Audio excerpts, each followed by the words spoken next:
Do not refer to shoplifters as scumbags because you can get yourself into trouble. 82% of female pensioners said they feel unsafe going outside. You know, at this point, I genuinely believe those people smugglers could get a ferry, sail it across the channel, drop 500 people off at a time, sail back to France and start again. Every 45 minutes, a millionaire or a billionaire is leaving the country. Getting a credit card to pay the last credit card off. We're actually getting a credit card to pay the interest on the credit card we've already got. Hello, and welcome back to Nick Talks. This episode's returning and still amazing guest is that Preston journalist. How you doing, Ash? Really good, thanks, Nick. How are you? I am good. Let's start with one of our favourite topics, which has to be the government, which is a Labour government at the moment. How much longer they'll last, we don't know. I've been predicting a year now. They ain't going to last much longer, and they keep proving me wrong. But things are building up. Things are getting worse. Everybody admits they're getting worse. And one of the most serious ways it's getting worse is the economy. What's going on with the economy? Well, Rich, if you listen to Rachel Reeves and her ridiculous statements, we've just seen that in the last quarter, from April to June, the economy grew by 0.3%. And she's trying to hail that as a big win. And I think it's The Guardian, she said this: in our first year, Labour fixed the foundations. Now we must build a stronger economy for a renewed Britain. To which you can only imagine the comments underneath. I mean, honestly, some of the language they're using is horrendous. I wouldn't use it on your channel. But people are commenting, inflation up, taxes up, borrowing up, growth. There is no growth. 0.3% in the summer months is ridiculous. There's actually a theme park, I don't know if anyone knows this or not, there's a theme park in Richard Tice's constituency that you would think would be absolutely full of people now, especially in places like Skegness, holiday destinations. It's having to shut 2 days a week because they can't afford the staff wages. So you've actually got attractions closing because the economy is so bad. Taxes are so bad. There's a guy, you've probably heard of him, Liam Halligan. He's a brilliant economist. And I've got no formal economic qualifications whatsoever, but I'm self-taught, if you will, from watching people like Liam who really know what they're on about. He's a real economist, not the complaints handler like Rachel Reeves. And he's said that in the year April to April, 24 to 25, this country borrowed 148 billion. Sorry, 148 billion. Do you know how much of that actually went into Britain and how much just went straight out? No, I'd be surprised if any of it went out of Britain. Right, well, 105 billion pounds of that just went on paying the interest on our national debt. That's how ridiculous this situation is. We're not actually getting a credit card to pay the last credit card off. We're actually getting a credit card to pay the interest on the credit card we've already got. We're not even paying our debt off. We're just paying the interest payments. Of the 20.7 billion they borrowed in June this year, just over 16 billion of that in 1 month went on debt interest payments. That's how much we're borrowing just to try and keep up with the interest. This is an economic doom loop now. How can you borrow money to pay debt off? In fact, not even pay debt off, pay the interest on your debt off. And she's telling us everything's fine. The gilt yields. A lot of people don't know what gilt yields are, but it's how much it costs the government to borrow money. So you've got the 10-year gilt, you've got the 30-year gilt. The 30-year gilts, and at now, last time I saw them, they were at about 5.2%. That's how much it's costing the government to borrow money over that period. If you're borrowing hundreds of billions of pounds, which we are, that's a lot of interest. Under Liz Truss, who they say crashed the economy, the gilt yields peaked at 4.85. So by Labour's own measure, they've crashed the economy. And what should be the gilt interest rate? Well, what would be an average interest rate on the gilt, on the debt? Oh God, that's a good question. I actually don't know the answer to that question. That's fine. It's a lot less than this, though. Put it that way. Because why that is important is because when you are a successful, stable country and have a good economy, people will still bother your money. but the interest you pay is extremely low because you're no risk, because we know we're getting it back. The more unstable you are, the more your economy is failing. You can still bother money up to a certain point, but they want a higher interest rate because you've now become a risk. We're not sure if you're paying this back. We're not sure what's going on. We're going to charge you more for us to bother you the money. A bit like payday loans used to charge interest rates of like 50%, 30%, because you only had the money for a week, but you was high risk, so therefore we need to charge you more. And that's what this country is now becoming, a high risk to lend money to. Yeah, definitely. Of course, these usually it's called the gilt yield because going back to the days when we were a prosperous country and we had the empire, etc., the bond certificates actually had gold leaf down them. That's why they're called, as in gold. The gilt yields. The government bond certificates had gold leaf down them. But yeah, we are becoming a bigger and bigger risk all the time. And these people, normally getting government bonds and earning a bit of interest on that money you lend the government is one of the safest ways to make a bit of easy profit if you've got that money to lend over a substantial period of time. But like you said, we are becoming such a risk now. These people are saying, oh, well, we're not really going to get our money back, or we're not sure if we're going to get our money back. Here's one for you. So in the year 2020, the gilts, the average for that year was 1.042. What? Say that again. So in 2020, the average yield on a UK 30-year gilt was approximately 1.042%. And it's 5 times higher now. Yeah, we're 5 times higher. So that just goes to show that people see us as 5 times the risk, I suppose. These people may well default on their debts. Then they're going to go to the IMF for a bailout, which is definitely on the cards. Make no mistake about it. And I don't know what happens if you go to the IMF. Is it like a limited company? Does your debt die with you? I'd imagine not. You've just got a long, long list of creditors then that you've got to pay off.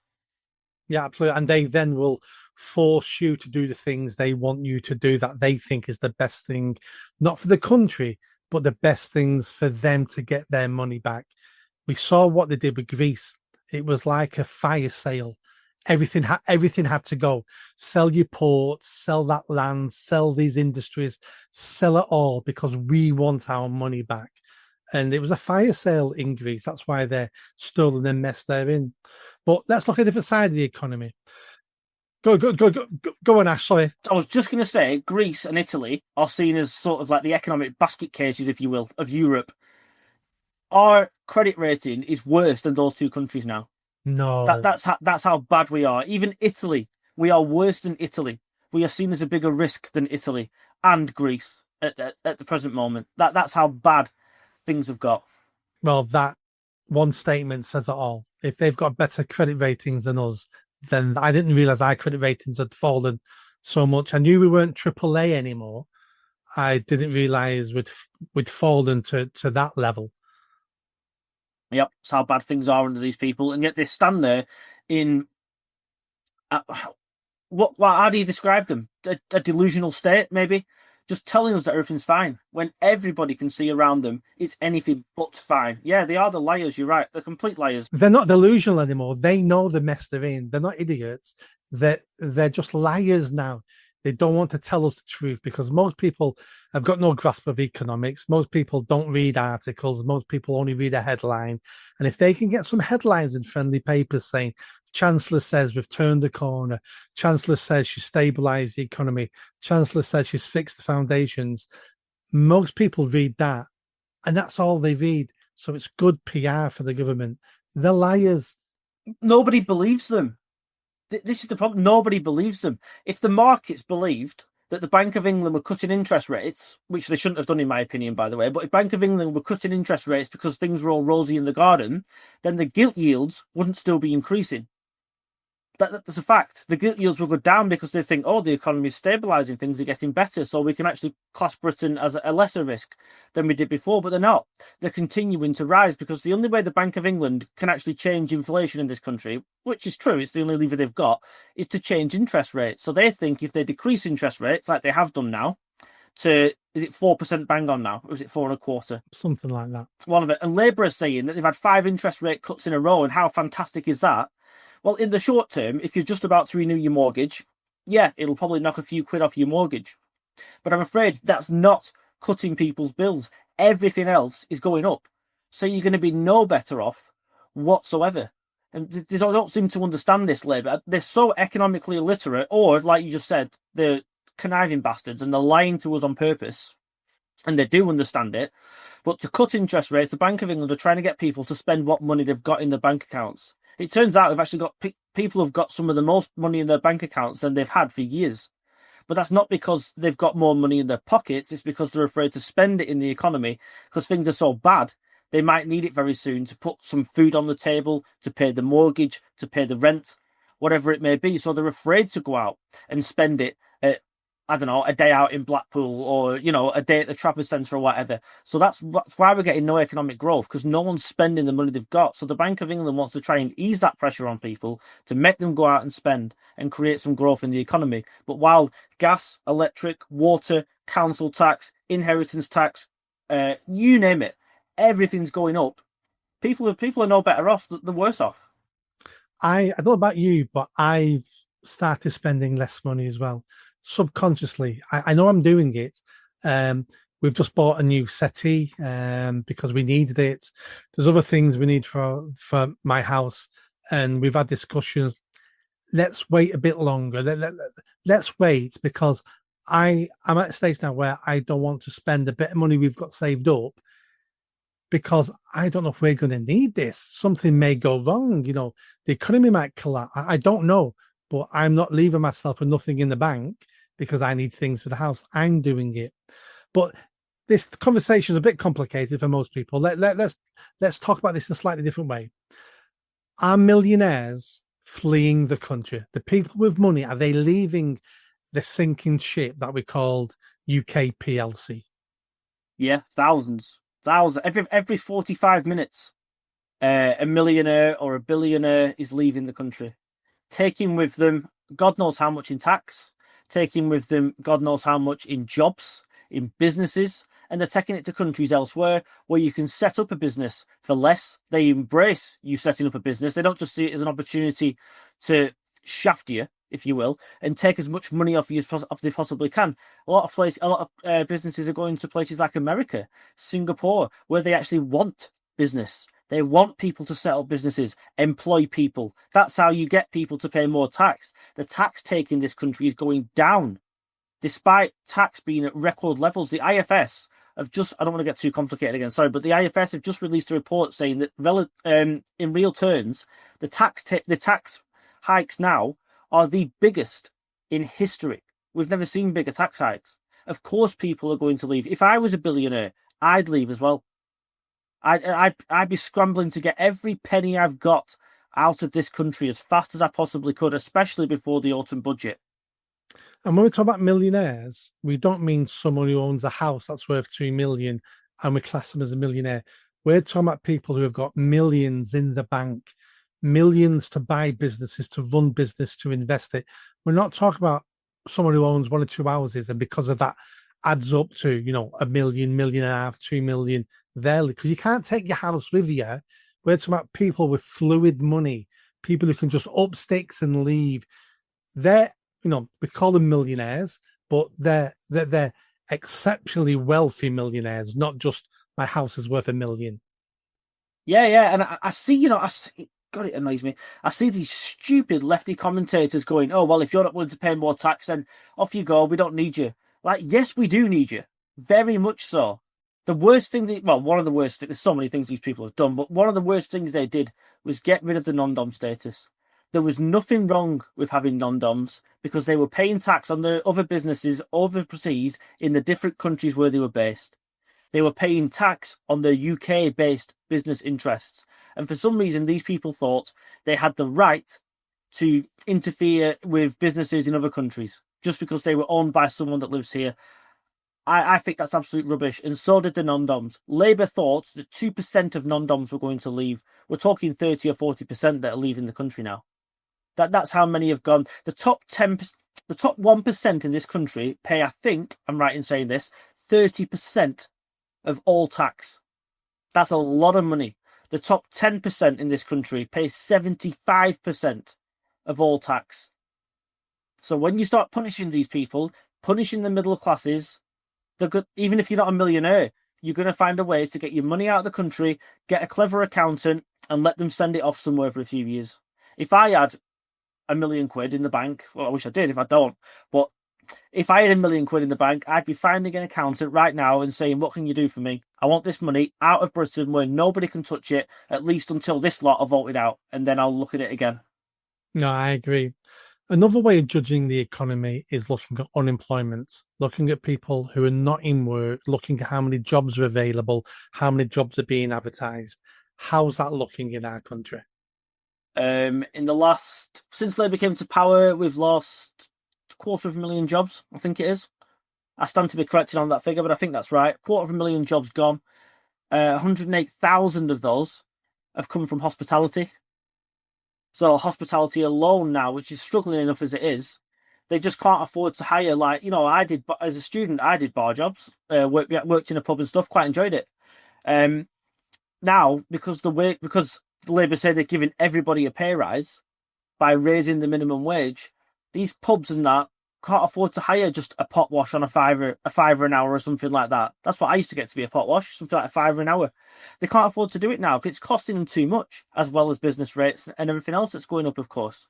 So the amount of jobs, the unemployment, sorry, the vacancies in this country now are at a record low, and we're seeing, I think it's another 57,000 in the last quarter people that have come off company payrolls.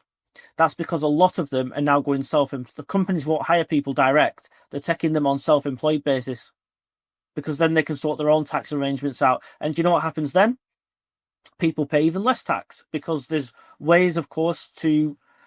I don't know about you. I've got my own limited company, so I put expenses on every single quarter. I know exactly what I've spent, and I know that if I go away filming something or something like that, I'm going to put all my food on there, all my drink on there, etc. And that all comes off your tax bill. That's it's perfectly legal. You claim that back. Other people can find even better ways than I do and take huge amounts off the tax bill. So that's what's going to happen now because people aren't on company payrolls. That tax isn't automatically being deducted by the companies. People are doing it themselves with clever accountants again, and they're going to pay even less. So the tax, whatever way you look at it, the tax take, despite them raising taxes to record levels, is going down. Margaret Thatcher said this years ago. Margaret Thatcher said you cannot increase taxes and expect to get more money in the treasury. It doesn't work like that. It doesn't. Quite the opposite. Let's talk about something that Labour are actually doing well, and that's reducing crime. Oh, sorry. So I don't know what went on then. Something went wrong in my mind. Crime's out of control, Ash. Have you seen the latest shoplifting issues? We've got Labour now, yesterday, I believe it was, we're telling shopkeepers they should remove all their expensive items at the front of the shop and put them towards the back of the shop in a way to deter shoplifters. We had the police telling shop keepers the other day, do not refer to shoplifters as scumbags because you can get yourself into trouble. And also being told, do not share pictures of shoplifters because you're breaking data protection. It's like, and this is just shoplifting, which isn't the most serious. It's serious crime for shop owners, but on the grand scheme of things, it's not. This is just shoplifting, and they're giving all the wrong messages. Violent crimes out of control, sexual assaults out of control. No one feels safe on the streets. There was some figures out the other day of female pensioners in the country. I can't remember the exact thing now, but it's something like 82% of female pensioners said they feel unsafe going outside. It's like, what's happening with crime? And this is not all just Labour. This has been slowly happening over decades. Like everything, Labour's just increased it. Yeah, I mean, let's go back to the Tories. They basically legalised shoplifting by saying that anything under 200 quid, we're not going to prosecute. So you've just given them a license to go out and shoplift. And as for that GDPR rubbish, there's plenty of shops around me that have got pictures on the walls of the shoplifters that they know about, and they make sure their pictures are on those walls.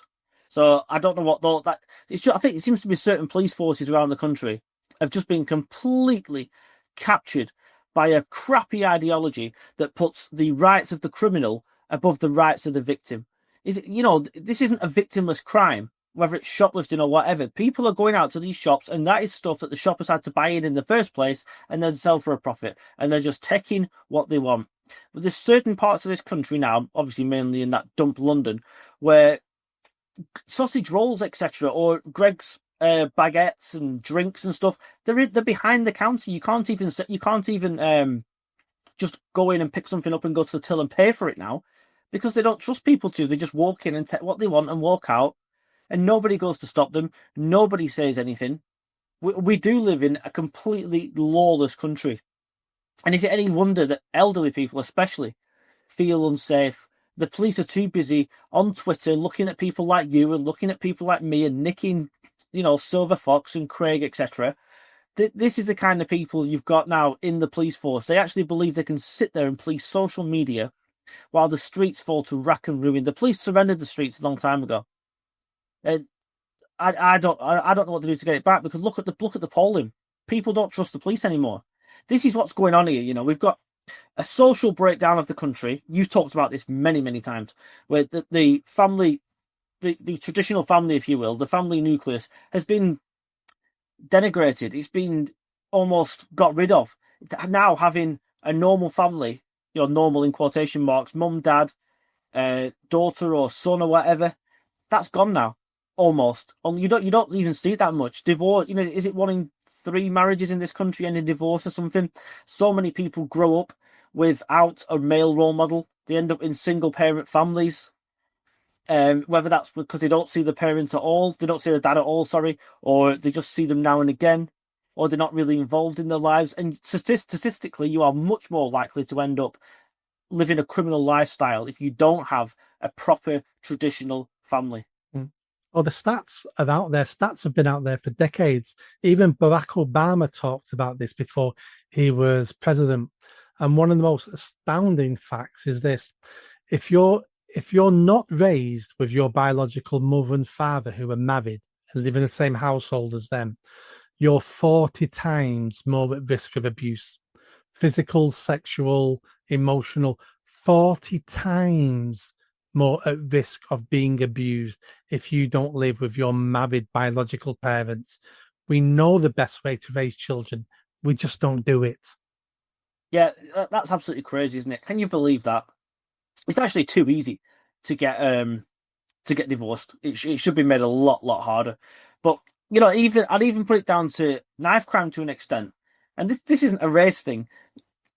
For example, black youths are more likely to come from single parent families. Who's more likely to be victims of knife crime in London? Who's more likely to be victims of perpetrators of knife crime? That same community. There's a pattern here. It's just that politicians don't want to talk about it because they might lose a couple of votes over it. Do they really think that people like this, gangsters, etc., are going out and voting for any political party? Of course they're not.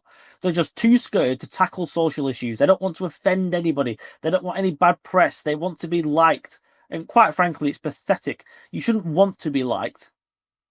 You're supposed to be running this country. And it's a complete joke. All of them, by the way, not just Labour. Yeah, they're terrible as well. But the last lot as well, they were no good. Yeah. Talking about crime, talking about how do we stop crime. Did you see the video of those men on the London Underground stopping the guy who pulled his pants down? Some crazy black guy pulls his pants down, gets his cock out, and they try to talk to him. He's extremely aggressive. They end up getting hands-on with him and giving him some digs along the way. He deserved it. And now the police are saying we're trying to find those men because they may have committed an assault and we may have to arrest them. So not only do we have crime out of control, we're now telling young, fit, law-abiding men, if you interfere with a crime going on, the odds are you're going to be arrested, you're going to be charged for assault. And you wonder why men aren't stepping up and protecting their families, their communities, their country. Everything is against men all the time.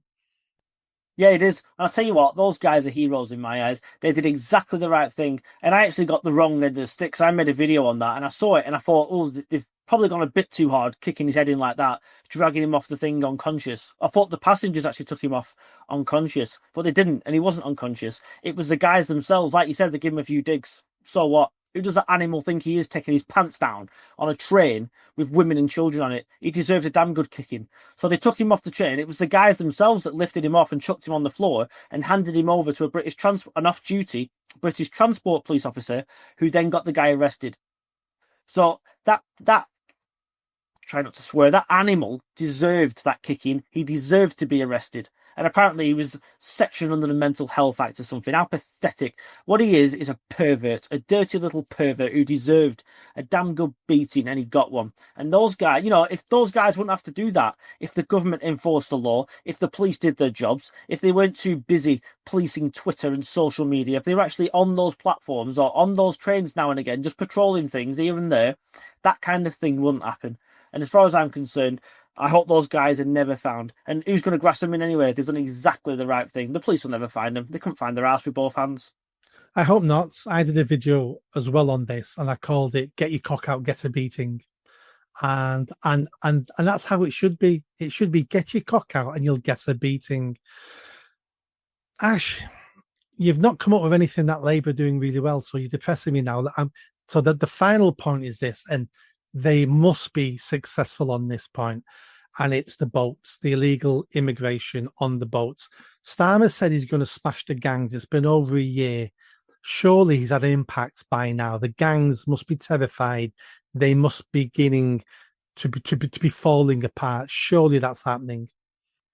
What's the figure now? Since that silly deal by Starmer and Macron came into force, we're going to smash the gangs and stop the boats. I think it's just over 2,500 have come in since that deal was signed. The numbers have actually increased. And on Wednesday of this week, I think it was, we saw the biggest boat yet turn up with 107 people in one boat, I believe. So not only are the boats getting bigger, they're actually getting safer as well. Let's face it, if they're not them flimsy little dinghies anymore, they can now get over 100 people in a boat, send them over. No one's going to stop them. The numbers are going up. At this point, I genuinely believe those people smugglers should get a ferry, sail it across the channel, drop 500 people off at a time, sail back to France and start again. Nothing's changing. I've just seen, I know it's a bit cringy actually, but they're doing their jobs anyway. Robert Jenrick and Chris Philp from the Tory party have both been over to France, and I've watched their videos. Chris Philp filmed the French police escorting these people onto buses, wearing their life jackets. They then go to the beaches. They wait overnight till early morning, and off they go in the dinghies. The French are escorting them, and Labour are giving them even more money. I'll tell you one thing Starmer is good at, and I'll give him this. He's fantastic at making sure that his cabinet ministers lose their seats at the next election. That they're going to get absolutely wiped out. I'm not joking. I don't think anything can save them. I'll give you some examples. Yvette Cooper is 16 points adrift in her seat now. Reform UK is sitting on 46%. She's on just 30. Miliband is 6 points behind Reform in his seat. Angela Rayner is about 10 points behind Reform in her seat. Starmer is about, depending on what polls you look at, 2 to 8 points behind in his own seat to Corbyn's new Jezbollah lot. These people are, I can't wait. I cannot wait for the next general election. We'll do a live stream. We'll sit up all night and watch these people lose their seats. The only cabinet minister I've seen who is likely to keep his seat is David Lammy, which is remarkable. Lammy's going to save us. Lammy's going to save us. Could you imagine him being the leader of the next that leader at Labour Party? God, it'd be a laughing minute, wouldn't it? Wes Streeting, another one, well on course to lose his seat. These people are in such major trouble. Starmer's just hit, according to YouGov, a record low approval this week. 68% of people now say that he's incompetent. 13% of people say this government is doing a good job. I would love to meet some of those people, by the way, in their padded cells and find out where they get that information from. The Tories actually caught Labour this week in a poll. 22% each. Remarkable. The Tories. They're in complete disarray still. They're basically leaderless, and they've caught Labour in the polls. Absolutely unbelievable. Another poll had Reform, 28%, Labour, 21%. There's no denying this now. They're in terminal decline, Labour, but let's not forget, Labour have not got rid of a leader since in nearly a century.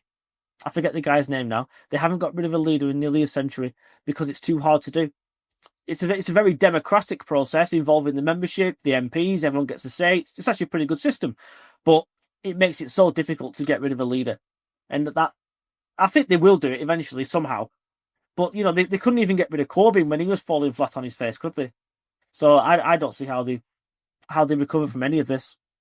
There's rumours swirling at the moment that Starmer's set to resign. I don't believe a single word of it. He's not going to resign. There is not a prayer. We've had this conversation before, and I can see a scenario where he resigns. So the scenario is this: he knows he's unpopular. He knows he's failing. It's taken its toll on his health and his mental health. There's no way he thinks he can turn anything around. He's got 4 more years of pure hell, knowing he can't do anything. The economy's collapsing. It's only going to get worse and worse and worse. And at the end of it, he'll be written about in the history books as the Labour Prime Minister who destroyed the Labour Party. Or he can rewrite history this way. He can decide he's going to leave early, and he can anoint a female Labour Prime Minister, the first ever female Prime Minister, where he'll say, I'm handing over the baton to a female Prime Minister because it's the right thing to do, because we've never had a female Prime Minister of the Labour Party, and he can spin it that he's not leaving because he's failed. He's not leaving because there's no more fight left in him. He's leaving for social justice. He's leaving to hand over the reins of power to a female Prime Minister. And he's hoping that will put him in the history books in a better light. I can see him doing that. Not going to happen. Sorry. I know we disagree. I can't say I'm sworn to secrecy, but I swear he's not going to hand over to Rayner. I absolutely guarantee he's not going to hand over to Rayner. Unless it comes from like up high in the Labour Party, if you will, and Blair tells him maybe get out. She's taking over, maybe. But they'd have to try and give him some sort of dignified way out, which is going to be pretty difficult, isn't it? I still stick by my general election theory. I think there's an election coming very, very soon down the tracks. They're going to be forced into it. I hope, and I've been saying as well, I hope so. Something external will happen, and it will bring this government down, which will be easy to do because it's almost bringing itself down. Ash, you've left me with no good news, but do you know what? I didn't expect any good news from you because this is a Labour government, a failing Labour government. But it's a great time to be alive. It's a great time to be involved in politics because every day, every week, there's new stuff to talk about. Hardly if it's any good, but at least there's something to talk about. You think, don't you? I think I've said this to you before. I thought, it's the summer now, 6 weeks off. I best be able to find enough stories to talk about. There's more than ever. It's absolutely crazy what's going on. Really is. It is, but it means me and you can get together every week or two, and we can carry on these conversations. Yeah. Oh, definitely. Yeah, it's good for us. It is. Thanks, Ash, and I'll see you again soon. Yeah. Cheers, Nick. Thank you. Bye bye.